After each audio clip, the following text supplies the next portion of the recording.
আসসালামু আলাইকুম। Diploma health জোনের পক্ষ থেকে সকলকে জানাই আন্তরিক শুভেচ্ছা ও অভিনন্দন।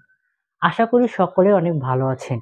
তো আজকে আমি তৃতীয় সেমিস্টারের ম্যাথমেটিক্স থ্রির 12 অধ্যায়ের আরেকটি গুরুত্বপূর্ণ রচনামূলক নিয়ে হাজির হলাম। তো আজকের প্রশ্নটা অনেক গুরুত্বপূর্ণ। তো এই প্রশ্নটা অনেকবার করিও। তোমাদেরকে আমি এই অধ্যায়ে মাত্র 3টা ম্যাথ করাবো এবং 3টারে ভিডিও দিলাম। এই 3টা ভিডিও তোমরা ভালোভাবে করে 3টা ম্যাথ ভালোভাবে আয়ত্ত করে তোমরা যদি পরীক্ষার মধ্যে যাও, তো একটা ম্যাথ 100% শিওর থাকো পাবাই। ঠিক আছে? তো দেখো, তো আমি এই ম্যাথটা তোমাদের অনেক সহজভাবে করাবো। ঠিক আছে? তো দেখো, আমি এই যে আমার ডিওয়াই ডিএক্স আছে না, আগেরটাতে আমার ডিওয়াই ডিএক্স করে নিতাম, কিন্তু এখানে আমার করাই আছে না। তো এখানে আমি কোনো কাজই করব না, জাস্ট এখানে আমি কাজটা কি করব, যে ওয়াই এর মান একটা ধরে নিব।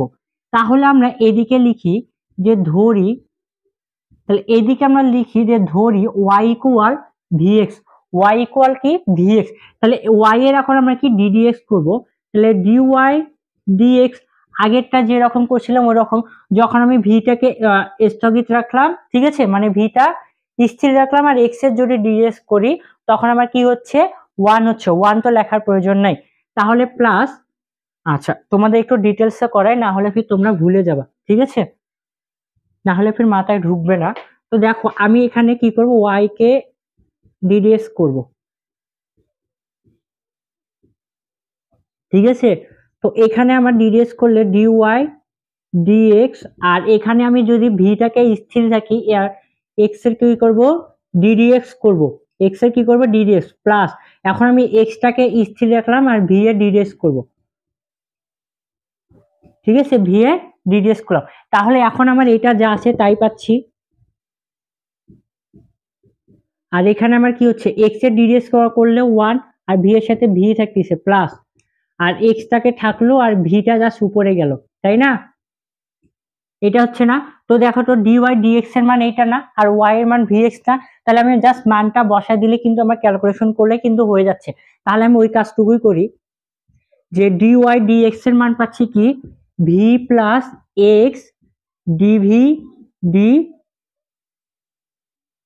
এক্স ইকুয়াল, ওয়াই এর মান আমরা কি ভিএক্স ধরছি না, তাহলে v x divided x plus tan y এর মান কত, ভি এক্স, আর নিচে হচ্ছে এক্স, নিচের এক্স উপরের এক্স, নিচের এক্স উপরের এক্স কাটা। ঠিক আছে, তাহলে এখানে আমি পাচ্ছি v plus x d v d x equal, আচ্ছা এখানে আমরা শুধুমাত্র ভি পাচ্ছি প্লাস, আর এখানে আমি কি ট্যান ভি হচ্ছে না, যেহেতু এক্স এক্স কাটা। ঠিক আছে, এখন এই প্লাস ভিটা ওদিক গেলে কি হবে, মাইনাস ভি হবে না।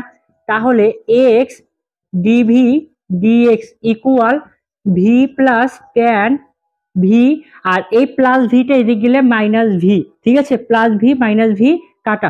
তাহলে আমি পাচ্ছি, দেখো, তাহলে এটা আমার কি হচ্ছে, x d v by d x equal, আর এখানে আমি ট্যান ভি পাচ্ছি না। এখন দেখো তো, আমি ভি গুলো একদিকে করবো, এক্স গুলো একদিকে করবো না। তো দেখো, আমি এই ডিভিটাকে জাস্ট যদি এদিকে আনি, তাহলে এটা আমার কি হচ্ছে, ভাগ হচ্ছে না, ভাগ হয়ে যাচ্ছে। তার মানে আচ্ছা আমি একটা কাজ করতে পারি, এই এই এক্সটা এখানে আমার ডিএক্সটা এখানে আমার কি আছে, ভাগ আছে না, এখানে ডিএক্সটা আমার কি আছে, ভাগ আছে। তো আমি যদি সমান চিহ্নের এদিকে নিয়ে যাই, তাহলে আমার কি হবে, গুণ হবে না। আর এক্সটা এখানে উপরে আছে, তার মানে এখানে নিচে যাচ্ছে। একটা জিনিস বুঝো, এই ডিএক্সটা নিচে ছিল, এটা আমি উপরে দিলাম পক্ষান্তর করে, আবার এক্সটা উপরে ছিল আর এখানে আসি পক্ষান্তর করে নিচে হয়ে গেল। ঠিক আছে, আর এখন আমার এই ডিভিটা এখানে যা আছে তাই, আর এই ট্যানটা এখানে কি গুণ অবস্থায় ছিল না, তাহলে গুণ অবস্থা থেকে এদিক গেলে কি হবে, ভাগ হবে না। তাহলে ট্যান ভি হচ্ছে। ঠিক আছে, ট্যান ভি হচ্ছে। তাহলে দেখো, এখানে যদি আমি কাজ করি, এখানে কি করব, যে এখানে আমি ওয়ান বাই ট্যান মানে কি জানি, দেখো তো এইভাবে আছে না, ট্যান ভি, আর এখানে ডিভি দিলাম, আর এখানে আমার যা আছে তাই, কারণ এটা আমার ডিরেক্টলি সূত্রের মধ্যে যাচ্ছে।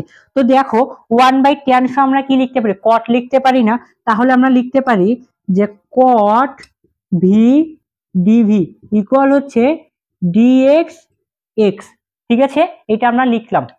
তো দেখো এদিকে আমার নিচে, তা আমি এদিকে সাইডটা মিশাই দিই।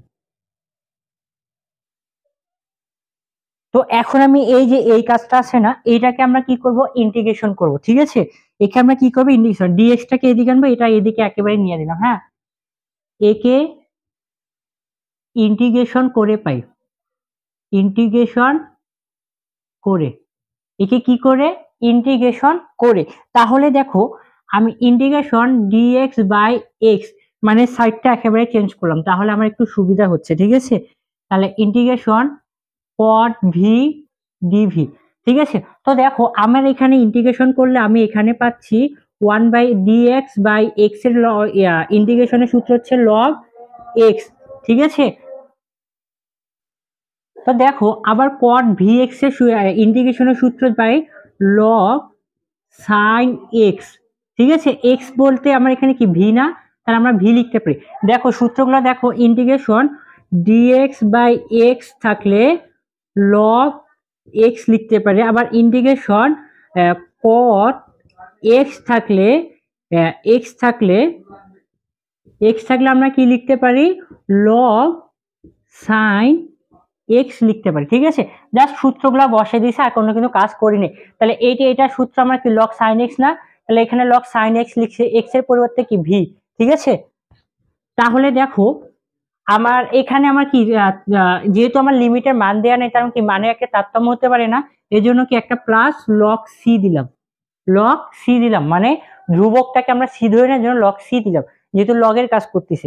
তাহলে দেখো এখানে আমি কি করব, লগ, দেখো তো আমরা যে log m plus log n এর সূত্র আমরা কি জানি, লগ এন এর সূত্র আমরা কি জানি, লগ এম এন জানি না, তাহলে এখানে আমার যা আছে তাই থাক, এখানে আমার যা আছে তাই থাকে, লগ এম, আর এটা হচ্ছে আমার এম, আর এটা আমার কি এন না, তাহলে আমরা এনটাকে আগে দিব। হ্যাঁ, তাহলে লগ সিটা আমরা যদি আগে দিই, কোনো সমস্যা আছে, সেটা আগে দিলাম আর এটাকে পরে দিলাম, তাহলে সাইন ভি। ঠিক আছে, সাইন ভি। তাহলে দেখো আমি এখন এই সূত্র অনুযায়ী ফেলালাম না, এখন দেখো তো উভয় পক্ষের লগ কাটা না, তাহলে দেখো x equal c sine v লিখতে পারি না। এখন আমরা যে ওয়াই এর একটা মান ধরছিলাম না, যে ওয়াই ইকুয়াল ভি এক্স ধরছিলাম না, ওয়াই ইকুয়াল ভি এক্স ধরছিলাম সর্বপ্রথমে। তা আমি যদি ওয়াই ইকুয়াল ভি এক্স লিখতে পারি, তাহলে ভি এর পরিবর্তে আমরা কি লিখতে পারি, ওয়াই বাই এক্স লিখতে পারি না, ভি এর পরিবর্তে কি লিখতে পারি, ওয়াই বাই এক্স লিখতে পারি। তাহলে আমি এই ভি এর মানটা বসাই দিব, তাহলে x equal c sine y by x, এটাই আমার অ্যান্সার, এটাই আমার কি অ্যান্সার। ঠিক আছে,